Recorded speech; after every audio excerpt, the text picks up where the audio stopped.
Hi everyone.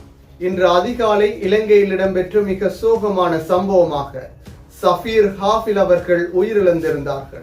2 கண்களும் தெரியாத நிலையில் பள்ளியிலே தொழுகை நடாத்தும் இமாமாக கடமையாற்றும் சஃபீர் மௌலவி அவர்களே இவ்வாறு உயிரிழந்திருந்தார்கள். இன்று நோன்பையும் நோற்ற நிலையில் சுபஹ் தொழுதுவிட்டு வைத்தியசாலைக்கு செல்லும் பொழுதே வாகன விபத்திலே உயிரிழந்திருந்தார்கள்.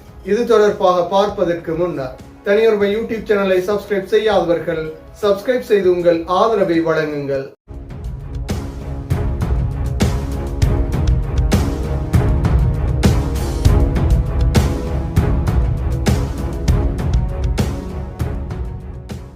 தினம் தினம் பல உயிரிழப்புகள் இலங்கையிலும் பதிவாகின்றது. அந்த வகையில் இலங்கையில் இன்று அதிகாலையிலே காத்தாங்குடி பிரதேசத்திலே ஒரு வாகன விபத்திலே 2 கண்களும் தெரியாத முஸ்லிம்களின் புனித நூலான அல் குர்ஆனை மனனம் செய்த ஹாஃபில் மௌலவி சஃபீர் அவர்கள் மோட்டார் வண்டியும் பஸ் வண்டியும் மோதிய நிலையில் உயிரிழந்த சோகம் பதிவாகியிருந்தது.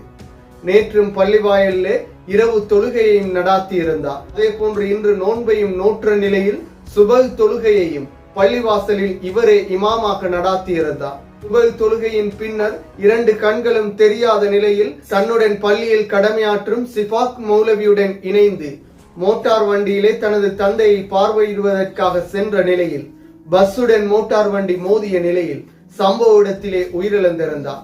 இவருடைய தந்தை மட்டக்களப்பு வைத்தியசாலையில் சிகிச்சை பெற்று வரும் நிலையில் தந்தையை பார்வையிடுவதற்காக சென்ற நிலையிலே இந்த சோகமான சம்பவம் பதிவாகியிருந்தது. நோன்பையும் நோற்றிருந்த நிலையில் சுபஹ் தொழுகையை மக்களை வழிநடாத்தி இமாமாக நடாத்திய நிலையில் இறுதியாக சுபஹ் தொழுகையை தொழுத நிலையிலே இவருடைய உயிரிழப்பும் பதிவாகியிருந்தது. புனிதமான நோன்பு மாதத்திலே இந்த உலகை விட்டு அவர் பிரிந்திருந்தார். அழகிய குரலிலே குர்ஆனை ஓதக்கூடிய ஒருவராகவும் 2 கண்கள் தெரியாவிட்டாலும் அனைவருடனும் சந்தோஷமாக பழகக்கூடிய ஒருவராகவும் ஷஃபீக் மௌலவி காணப்பட்டுள்ளார்.